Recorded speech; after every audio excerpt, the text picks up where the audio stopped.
رمضان المبارک کا مہینہ تھا۔ میرے پاس افطاری کے لیے بس 100 روپے ہی تھے۔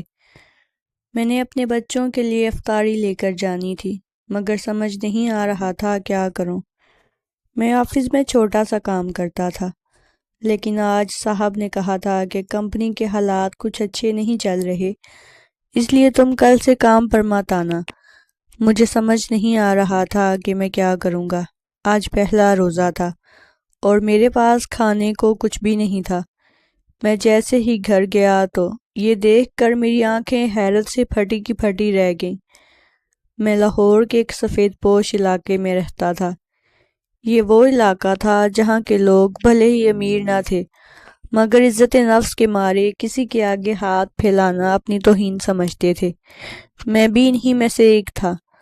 2 کمروں کا کرائے کا مکان، 1 بیوی اور 2 بچے، اور بس اتنا کمانے کی جستجو کہ کسی طرح مہینہ عزت سے گزر جائے۔ میری نوکری ایک نجی کمپنی میں تھی، جہاں میں دفتر کے معمولی کام انجام دیتا تھا۔ میری تنخواہ زیادہ نہیں تھی، لیکن کسی نہ کسی طرح گزارا ہو جاتا تھا۔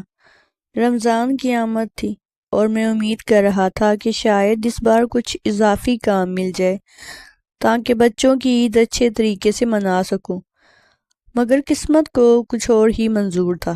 رمضان کا پہلا دن تھا۔ روزے کی حالت میں کام کچھ کم ہی تھا اور پورے دفتر میں ایک سستی چھائی ہوئی تھی۔ ظہر کی اذان کے بعد مینیجر صاحب نے مجھے اپنے کمرے میں بلایا۔ میں ان کے کمرے میں گیا تو وہ کچھ حساب کتاب میں مصروف تھے۔ جیسے ہی میں اندر گیا، انہوں نے نظریں اٹھائی اور ایک عجیب سی سنجیدگی سے کہا، دیکھو، کام بہت کم ہو گیا ہے اور کمپنی کا خرچہ اٹھانا مشکل ہو رہا ہے۔ ہمیں کچھ لوگوں کو فارغ کرنا پڑ رہا ہے اور بدقسمتی سے تمہارا نام بھی ان میں شامل ہے۔ یہ کچھ پیسے ہیں، تم کل سے کام پر مت آنا۔ یہ سنتے ہی میرے پیروں تلے سے زمین نکل گئی۔ میں نے کانپتے ہاتھوں سے وہ چند 1000 روپے پکڑے اور خاموشی سے کمرے سے نکل آیا۔ میرا دماغ سن ہو چکا تھا۔ دفتر سے باہر نکلا تو سورج ڈھل چکا تھا، لیکن میرے لیے گویا ایک نئی رات شروع ہو چکی تھی۔ گھر جاتے وقت راستے بھر میں یہی سوچ رہا تھا کہ بیوی کو کیسے بتاؤں گا۔ وہ پہلے ہی بچوں کی افطاری اور سحری کی فکر میں رہتی تھی، اور اب جب میں گھر خالی ہاتھ جاؤں گا تو کیا ہوگا۔ گھر پہنچا تو بیوی نے دروازہ کھولا۔ چہرے پر حسب معمول ایک ہلکی سی مسکراہٹ تھی، جیسے وہ امید کر رہی ہو کہ میں اچھی خبر لے کر آیا ہوں۔ میں خاموش تھا۔ بچوں نے خوش ہو کر مجھے سلام کیا، لیکن میں جیسے کوئی جواب ہی نہ دے پایا۔ بیوی نے میری خاموشی بھانپ لی اور فکر مند ہو کر پوچھا، خیر تو ہے؟ میں نے آہستہ سے پیسے اس کے ہاتھ میں تھما دیے اور مدھم آواز میں بولا، یہ آخری تنخواہ تھی، کمپنی نے مجھے نکال دیا ہے۔ بیوی کا چہرہ ایک لمحے کے لیے زرد پڑ گیا، مگر پھر بھی اس نے خود کو سنبھالا۔ شاید اس نے دل میں کہا ہو، یہ وقت گھبرانے کا نہیں، بلکہ ہمت سے حالات کا سامنا کرنے کا ہے۔ رات کے کھانے کے وقت ہم سب خاموش تھے۔ دسترخوان پر معمولی سا کھانا تھا، لیکن میرے دل میں ایک طوفان مچا ہوا تھا۔ میں نے بچوں کو دیکھا جو بے فکری سے کھا رہے تھے۔ انہیں کیا معلوم کہ ان کا باپ کس کرب سے گزر رہا ہے۔ رات دیر تک نیند نہیں آئی۔ میں کروٹیں بدلتا رہا اور بار بار یہی سوچتا کہ اب آگے کیا ہوگا۔ رات بھر نیند نہیں آئی۔ کبھی چھت کو دیکھتا، کبھی دل ہی دل میں حساب لگاتا کہ چند 1000 روپے ہاتھ میں ہیں، وہ کتنے دن چل جائیں گے۔ کرائے کی تاریخ قریب تھی، بچوں کی ضرورت تھی، اور رمضان کی برکتوں کے باوجود میرے اندر عجیب سی بے بسی تھی۔ میری بیوی نے بھی محسوس کیا کہ میں پریشان ہوں، مگر وہ خاموش ہی رہی۔ شاید وہ سمجھ گئی تھی کہ مجھے مزید پریشان کرنے سے کچھ حاصل نہیں ہوگا۔ کچھ دیر بعد اس نے دھیرے سے کہا کہ پریشان نہ ہو، اللہ کوئی نہ کوئی راستہ نکال دے گا، تم بس ہمت نہ ہارو۔ میں نے کوئی جواب نہ دیا، بس آنکھیں بند کر لی۔ شاید میں اللہ سے بات کرنا چاہتا تھا، یا شاید اپنے آنسو بیوی سے چھپانا چاہتا تھا۔ صبح ہوئی تو فجر کے بعد کچھ دیر کے لیے اونگ آ گئی، مگر جیسے ہی سورج کی روشنی کمرے میں داخل ہوئی، حقیقت نے پھر جھنجھوڑ دیا۔ رمضان کا دوسرا روزہ تھا۔ مگر میری فکر مندی نے مجھے بھوک پیاس سے بے نیاز کر دیا تھا۔ بیوی نے کچھ کھجوریں نکال کر سحری کے لیے رکھ دی، ساتھ میں پانی کا گلاس۔ میں نے زبردستی 2 کھجوریں کھائیں اور پانی پی لیا۔ بچے مزے سے روٹی کے ساتھ سالن کھا رہے تھے، شاید انہیں ابھی تک حالات کی سنگینی کا احساس نہیں تھا۔ کیا سوچ رہے ہو؟ بیوی نے پوچھا۔ کام کے بارے میں، کوئی نیا کام ڈھونڈنا ہوگا۔ بیوی نے اس بات میں سر ہلایا اور بولی، اللہ کچھ بہتر کرے گا، بس تم صبر کرو۔ یہ الفاظ سن کر میرا دل بھر آیا، مگر میں نے ضبط کر لیا۔ صبر کے سوا میرے پاس تھا بھی کیا۔ افطار کے بعد میں کام کی تلاش میں نکلا۔ رمضان کی برکتوں کے باوجود لاہور کی سڑکوں پر وہی چہل پہل تھی۔ دکانوں کے باہر سجی ہوئی افطاری، لوگوں کی خریداری، سب کچھ معمول کے مطابق تھا، مگر میرے لیے یہ سب بے معنی ہو چکا تھا۔ میں ایک جاننے والے کے پاس گیا جو پرچون کی دکان چلاتا تھا۔ امید تھی کہ شاید کوئی کام مل جائے، مگر اس نے صاف کہہ دیا کہ رمضان میں اضافی بندہ رکھنے کی ضرورت نہیں۔ پھر میں ایک فیکٹری میں گیا، وہاں بھی حالات ویسے ہی تھے۔ ہر جگہ ایک ہی جواب ملا، ابھی کوئی جگہ نہیں ہے، بعد میں دیکھیں گے۔ یہی کرتے کرتے مغرب ہو گئی اور میں خالی ہاتھ گھر لوٹ آیا۔ افطار کے وقت جب بیوی نے پانی کا گلاس میرے ہاتھ میں دیا تو میں نے ایک لمحے کے لیے نظریں جھکا لیں۔ آج پھر ہمارے پاس صرف پانی اور چند کھجوریں تھیں۔ میں نے بچوں کی طرف دیکھا جو بے فکری سے کھجوریں کھا رہے تھے۔ انہیں شاید معلوم ہی نہیں تھا کہ ان کے والد کے دل پر کیا گزر رہی ہے۔ بیوی نے میری طرف دیکھا، جیسے وہ کہنا چاہتی ہو کہ ہم ساتھ ہیں، ہم مل کر اس آزمائش کو جھیل لیں گے۔ میں نے گہرا سانس لیا اور اللہ کے حضور دعا کے لیے ہاتھ اٹھا دیے، یا اللہ تو ہی آسانی پیدا کر۔ رمضان کا تیسرا دن تھا، گھر میں سحری کے لیے کچھ بھی نہیں تھا، مگر بیوی نے بچوں کے سامنے ایسے ظاہر کیا جیسے سب کچھ ٹھیک ہو۔ اس نے 2 گلاس پانی رکھے اور مسکرا کر کہا، چلو آج صرف پانی سے سحری کر لیتے ہیں، ہلکا روزہ رہے گا۔ بچے معصومیت سے مسکرا دیے، مگر میں جانتا تھا کہ وہ سچ نہیں سمجھتے تھے۔ ان کی ماں نے محض ان کی تسلی کے لیے یہ کہا تھا، ورنہ حقیقت یہ تھی کہ گھر میں ایک دانہ بھی باقی نہیں بچا تھا۔ میں نے خاموشی سے پانی پیا اور اٹھ کھڑا ہوا۔ باہر اذان ہو رہی تھی۔ میں نے ہاتھ اٹھائے اور آہستہ سے دعا مانگی، یا اللہ میں کمزور نہیں پڑ سکتا، مجھے حوصلہ دے، کوئی راستہ نکال دے۔ دن گزارنا مشکل ہو رہا تھا، روزے کی پیاس اور کمزوری اپنی جگہ، مگر بھوک کی شدت محسوس ہو رہی تھی۔ عصر کے وقت بچے کھیل رہے تھے، مگر ان کے چہرے کی زردی بتا رہی تھی کہ وہ بھی بھوک سے نڈھال ہیں۔ افطار کا وقت قریب آ رہا تھا، مگر دسترخواں خالی تھا۔ پانی کا ایک جگ اور چند کھجوریں جو کسی پڑوسی نے دی تھی، بس یہی تھا جو ہمارے پاس تھا۔ مغرب کی اذان ہوئی، میں نے ایک کھجور منہ میں رکھی، مگر میرا دل بوجھل تھا۔ بچوں نے بھی خاموشی سے روزہ کھولا۔ بیوی نے ہلکی سی مسکراہٹ کے ساتھ کہا، اللہ کا شکر ہے ہم نے روزہ رکھ لیا، مگر اس کی آنکھیں نمی سے بھر چکی تھی۔ رات کو جب بچے سو گئے تو میں نے فیصلہ کیا کہ کل کچھ نہ کچھ لے کر ہی آنا ہوگا، چاہے کچھ بھی ہو۔ میں نے جیب میں ہاتھ ڈالا تو صرف 50 روپے تھے۔ بیوی نے حیرت سے پوچھا، کہاں جا رہے ہو؟ بازار، کچھ سستا کھانے کا سامان لے آؤں گا۔ وہ خاموش ہو گئی، شاید وہ جان چکی تھی کہ میں کیا لینے جا رہا ہوں۔ بازار روشنیوں سے جگمگا رہا تھا، لوگ رمضان کی خریداری میں مصروف تھے۔ ہر طرف خوشبوئیں تھیں، مگر میرے لیے ان خوشبوؤں میں تلخی تھی۔ میں ایک فروٹ والے کے پاس رکا اور آہستہ آواز میں کہا، بھائی اگر گلا سرا فروٹ ہو تو دے دو، سستا ہوگا۔ فروٹ والے نے مجھے عجیب نظروں سے دیکھا، پھر تولنے لگا۔ میں نے نظریں جھکا لی، مگر اتنا بھی نہیں کہ آس پاس کا کچھ دیکھ نہ سکوں، اور تبھی میں نے ایک مانوس سایہ دیکھا۔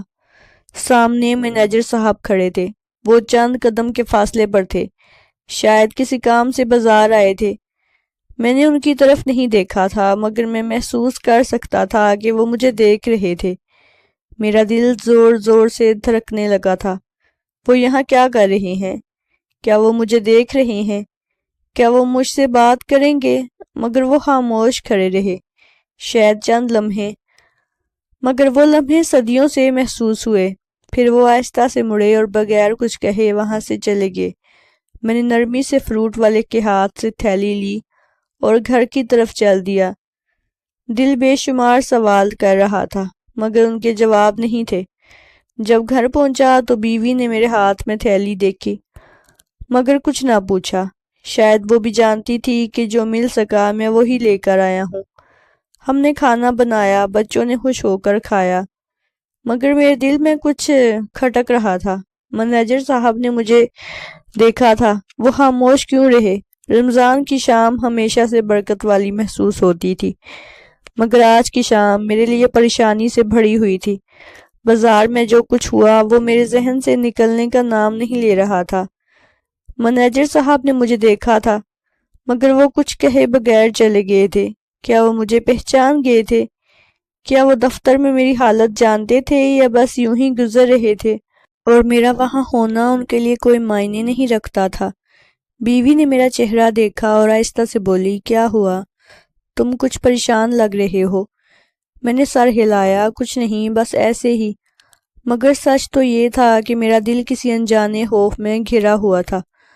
افطار کے بعد میں نے کچھ دیر قرآن کی تلاوت کی مگر دل میں بے چینی تھی۔ بچے کھیلنے میں مصروف تھے اور بیوی بھی گھر کے کاموں میں لگی ہوئی تھی۔ میں چھت پر چلا گیا اور آسمان کی طرف دیکھنے لگا۔ یا اللہ، تو جانتا ہے میرے حالات کیا ہیں۔ کسی کے آگے ہاتھ پھیلانا نہیں چاہتا، بس میرے لیے کوئی آسانی پیدا کر دے۔ دل میں یہی دعا چل رہی تھی کہ نیچے سے دروازہ کھلنے کی آواز آئی۔ میں نے نیچے جھانکا تو جو منظر دیکھا اس پر یقین کرنا مشکل تھا۔ دروازے پر مینیجر صاحب کھڑے تھے اور ان کے ہاتھ میں کچھ تھیلے تھے۔ میری بیوی حیرت سے دروازے کی طرف دیکھ رہی تھی، شاید سمجھ نہیں آ رہی تھی کہ یہ اچانک کیا ہو رہا ہے۔ میں تیزی سے نیچے آیا اور دروازہ کھولا۔ السلام علیکم سر، میں نے بے یقینی سے کہا۔ وعلیکم السلام۔ وہ اندر آ گئے اور آہستہ سے بولے، مجھے اندر آنے کی اجازت ہے؟ جی جی سر، میں گھبرا گیا تھا، سمجھ نہیں آ رہا تھا کہ کیا کہوں۔ وہ اندر آ کر بیٹھ گئے اور ادھر ادھر دیکھنے لگے۔ ہمارے کرائے کے مکان کا مختصر سا صحن تھا جہاں چند چرپائیاں پڑی تھی۔ بچے حیرت سے انہیں دیکھ رہے تھے اور بیوی خاموشی سے دروازے کے پاس کھڑی تھی۔ مینیجر صاحب نے سامنے رکھی میز پر تھیلے رکھ دیے اور میری طرف دیکھا۔ کل میں بازار میں نے تمہیں دیکھا تھا۔ تم نے مجھے نہیں دیکھا مگر میں نے دیکھ لیا تھا۔ ان کی آواز میں سنجیدگی تھی۔ میرا دل زور زور سے دھڑکنے لگا تھا۔ میں نے نظریں جھکا لی۔ تم گلا سرا فروٹ خرید رہے تھے۔ وہ رکے جیسے میرے چہرے کے تاثرات جانچ رہے ہوں۔ مجھے کچھ سمجھ نہیں آیا، کیا کہوں، کوئی بہانہ بنا لوں، مگر میں نے فیصلہ کیا کہ اب سچائی ہی سب سے بڑا راستہ ہے۔ جی سر، حالات کچھ ایسے ہیں کہ جو مل جائے وہی کافی ہے۔ میری آواز کمزور تھی۔ انہوں نے گہری سانس لی، پھر آہستہ سے بولے، یہ لو کچھ راشن اور پیسے۔ رمضان ہے، کوئی بھی بھوکا نہیں رہنا چاہیے۔ میں نے چونک کر ان کی طرف دیکھا۔ میرا دل چاہا کہ میں منع کر دوں مگر حقیقت یہی تھی کہ میں واقعہ ہی مجبور تھا۔ میری آنکھیں نم ہو گئیں۔ سر، میں یہ کیسے لے سکتا ہوں؟ انہوں نے نرمی سے مسکرا کر کہا، یہ مدد نہیں، یہ میرا فرض ہے۔ تم نے برسوں میرے ساتھ کام کیا، تمہاری ایمانداری پر مجھے کبھی شک نہیں ہوا۔ یہ وقتی مشکل ہے لیکن میں چاہتا ہوں کہ تم اپنے بچوں کے ساتھ ایک اچھا رمضان گزارو۔ جیسے ہی کوئی کام ملے گا میں تمہیں دوبارہ بلا لوں گا۔ میری آنکھوں میں آنسو آ گئے۔ میں نے لرزتے ہاتھوں سے وہ تھیلے اٹھا لیے۔ بیوی جذباتی ہو گئی تھی، وہ چپ چاپ ایک کونے میں کھڑی تھی۔ مینیجر صاحب نے جاتے ہوئے میرے کندھے پر ہاتھ رکھا اور کہا، ہمت رکھو، اللہ بہت بڑا ہے۔ حالات ہمیشہ ایک جیسے نہیں رہتے۔ میں نے نم آنکھوں سے سر ہلا دیا۔ مینیجر صاحب چلے گئے مگر ان کے الفاظ میرے دل پر نقش ہو گئے تھے۔ میں نے راشن کے تھیلے کھولے تو ان میں چاول، دال، آٹا، چینی اور دیگر ضروری اشیاء تھی۔ ساتھ میں کچھ نقد رقم بھی تھی جو کم سے کم اس مہینے کے لیے کافی تھی۔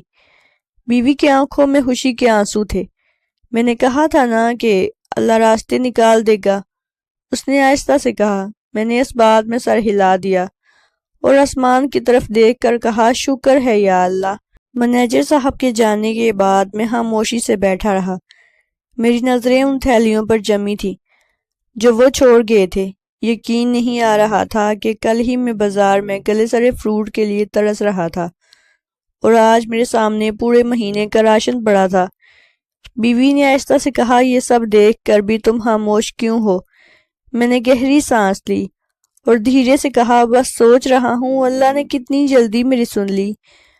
بیوی مسکرائی۔ اللہ سنتا ہے مگر بعض اوقات وہ ہمیں آزماتا بھی ہے کہ ہم صبر کرتے ہیں یا نہیں۔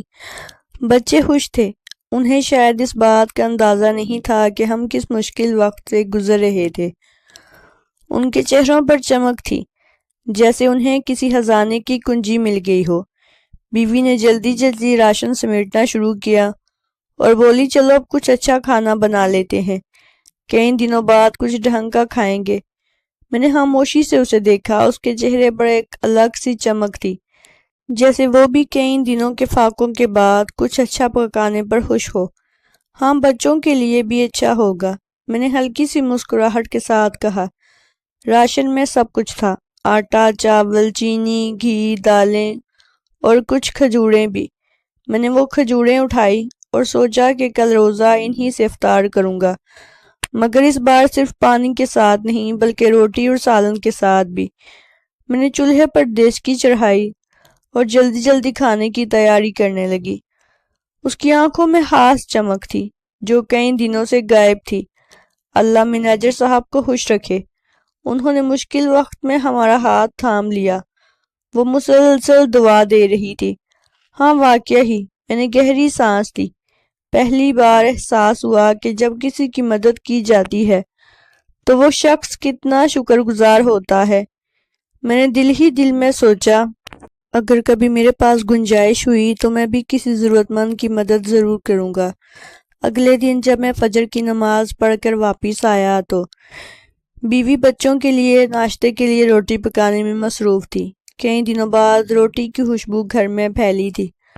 اب کیا سوچا؟ بیوی نے پوچھا۔ یار، میں سوچ رہا ہوں کہ دوبارہ کام کی تلاش میں جاؤں۔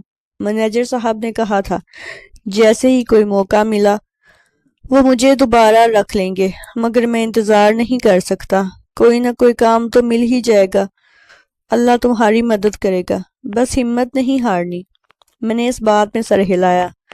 آج میں پہلے سے زیادہ مضبوط محسوس کر رہا تھا۔ صبح میں کام کی تلاش میں نکلا تو میرا حوصلہ پہلے جیسا نہیں تھا۔ کل تک میں بے بسی میں تھا، مگر آج میں نے اللہ کی مدد کو قریب سے دیکھ لیا تھا۔ زندگی شاید آسان نہ ہو مگر امید ہمیشہ رہتی ہے۔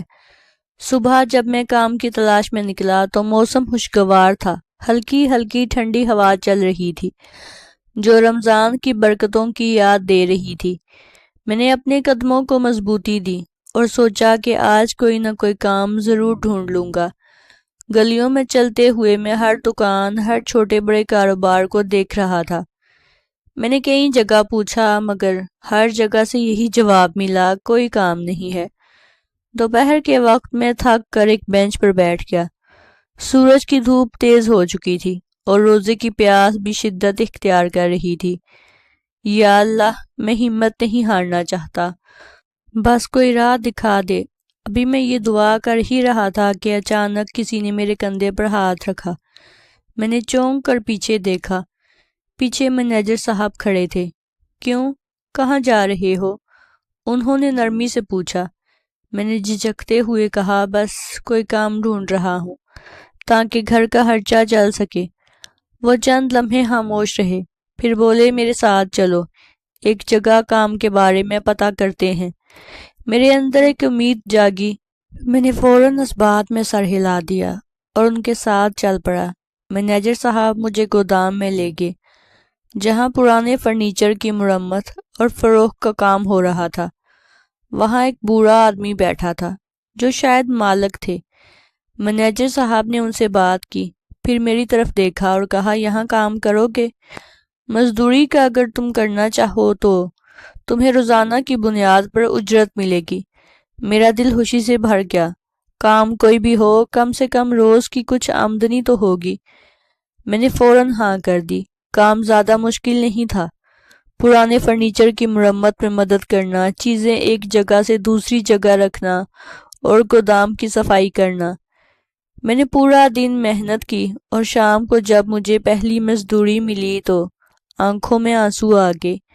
یہ کوئی بڑی رقم نہیں تھی، مگر اتنی تھی کہ میں شام کو گھر جا کر بچوں کے لیے کچھ اچھا کھانے کو لے جا سکتا تھا۔ گھر پہنچا تو بیوی نے میرے چہرے پر خوشی دیکھی اور پوچھا خیریت؟ میں نے مسکراتے ہوئے پیسے نکالے اور کہا آج اللہ نے رزق کا دروازہ کھول دیا۔ اس کی آنکھوں میں چمک آ گئی اور وہ دعائیں دینے لگی۔ میں نے بچوں کو پیار کیا اور سوچا یہ سب صبر اور امید کا نتیجہ ہے۔ اللہ کبھی کسی کو تنہا نہیں چھوڑتا۔ گھر میں آج ایک الگ ہی رونق تھی۔ کئی دنوں بعد میں کچھ کما کر لایا تھا اور بچوں کے چہروں پر خوشی کی جھلک صاف نظر آ رہی تھی۔ بیوی نے بازار سے کچھ سبزی اور تھوڑا گوشت منگوایا اور آج افطار کے بعد ہماری سادگی بڑی زندگی میں ایک خاص خوشبو پھیل رہی تھی۔ رزق کی خوشبو کھانے کے بعد میں صحن میں بیٹھا آسمان کو دیکھ رہا تھا۔ رمضان کی راتوں کا سکون دل کو ایک الگ سا اطمینان دیتا ہے۔ میں سوچ رہا تھا کہ بس چند دن پہلے میں کتنا بے بس تھا اور آج اللہ نے میرے لیے راستے کھول دیے۔ اگلے دن پھر اسی گودام میں گیا اور کام میں لگ گیا۔ مزدوری زیادہ مشکل تو نہیں تھی مگر تھکن ہو جاتی تھی۔ پھر بھی شام کو ہاتھ میں کچھ پیسے آتے تو دل کو ایک سکون ملتا کہ آج کچھ اپنے بچوں کے لیے کما کر لایا ہوں۔ منیجر صاحب کبھی کبھار آ کر مجھ سے پوچھ لیتے کیسا چل رہا ہے، سب خیریت ہے نا؟ میں ہمیشہ مسکرا کر جواب دیتا الحمدللہ سب ٹھیک ہے، اللہ نے کرم کیا ہے۔ وہ بھی مطمئن ہو کر سر ہلا دیتے۔ کچھ دنوں بعد ایک دن گودام کے مالک نے مجھے بلایا اور کہنے لگا تم محنتی آدمی ہو، ایماندار بھی لگتے ہو، میں چاہتا ہوں کہ تم یہاں مستقل کام کرو۔ تنخواہ زیادہ نہیں دے سکتا مگر روز کی مزدوری سے بہتر ہوگی۔ یہ سن کر میری آنکھوں میں چمک آ گئی۔ اب مجھے روزانہ کام کے لیے پریشان نہیں ہونا پڑے گا۔ میں نے فوراً حامی بھر لی۔ یہ سب اللہ کی مہربانی تھی۔ میں نے سوچا انسان صبر اور شکر کے ساتھ آگے بڑھتا ہے تو اللہ راستے خود کھول دیتا ہے۔ رات کو جب میں گھر پہنچا اور بیوی کو یہ خبر سنائی تو اس کی آنکھوں میں خوشی کے آنسو آ گئے۔ دیکھا میں نے کہا تھا نا کہ اللہ بہتر کرے گا۔ میں نے بچوں کو پیار کیا اور سوچا کہ واقعہ ہی یہ سب اللہ کے کرم اور صبر کا نتیجہ ہے۔ دن گزرتے گئے اور رمضان کا آخری عشرہ آ گیا۔ وہی رمضان جو چند ہفتے پہلے میرے لیے آزمائش کا سبب تھا اب میرے لیے رحمت اور برکت لے کر آیا تھا۔ گودام میں میرا کام اچھے طریقے سے چل رہا تھا اور میں روز کچھ نہ کچھ کما کر گھر لے کر آتا تھا۔ میری زندگی میں جو اندھیرا تھا وہ آہستہ آہستہ روشنی میں بدل رہا تھا۔ وہی بچے جو چند دن پہلے افطار پر صرف پانی پی رہے تھے آج خوشی سے کھانے کی میز پر بیٹھے ہوتے تھے۔ وہی بیوی جس کی آنکھوں میں فکر مندی تھی اب وہ سکون سے مسکرا رہی تھی۔ ایک دن افطار سے کچھ دیر پہلے دروازے پر دستک ہوئی۔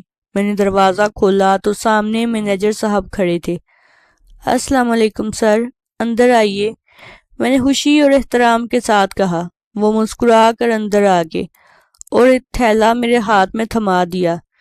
یہ کیا ہے سر؟ میں نے حیرانی سے پوچھا۔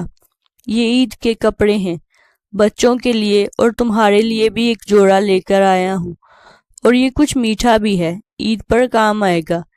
میری آنکھیں نم ہو گئی۔ میں کچھ بولنے کی ہمت نہیں کر پا رہا تھا، بس نظریں جھکا کر کھڑا رہا۔ میں نے کہا تھا نا کہ جیسے ہی کوئی کام ہوگا میں تمہیں یاد رکھوں گا۔ تمہاری ایمانداری دیکھ کر مجھے خوشی ہوئی کہ تم نے محنت نہیں چھوڑی۔ وہ شفقت بھری مسکراہٹ کے ساتھ بولے۔ میں نے بھر آئی ہوئی آواز میں کہا سر میں آپ کا احسان کبھی نہیں بھولوں گا۔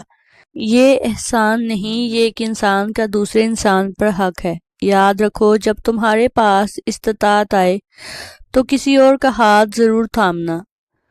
اس رات میں نے اللہ کے حضور سجدہ کیا اور شکر ادا کیا میں نے وہ وقت بھی دیکھا تھا جب میرے پاس کچھ نہیں تھا، اور آج اللہ نے مجھے دوبارہ عزت سے کھڑا کر دیا تھا۔ عید کے دن میرے بچے خوشی سے نئے کپڑے پہن کر کھیل رہے تھے، بیوی کی آنکھوں میں سکون تھا، اور میرے دل میں اللہ کے شکر کا ایک الگ احساس۔ یہ رمضان مجھے سکھا گیا کہ آزمائش آتی ہے، مگر صبر کرنے والوں کے لیے اللہ کے دروازے ہمیشہ کھلے رہتے ہیں۔ اگر آپ کے پاس کوئی ایسا شخص جو مشکلات میں ہو تو اس کی مدد ضرور کریں۔ کبھی کبھی صرف ایک چھوٹا سا عمل کسی کی پوری زندگی بدل سکتا ہے۔ اللہ ہمیں ہمیشہ صبر، شکر اور دوسروں کی مدد کرنے کی توفیق دے، آمین۔ ناظرین، اگر آپ کو ہماری کہانی اچھی لگی ہے تو ہمارے چینل کو سبسکرائب کر دیں، ویڈیو کو زیادہ سے زیادہ لائک کر دیں، شیئر کر دیں۔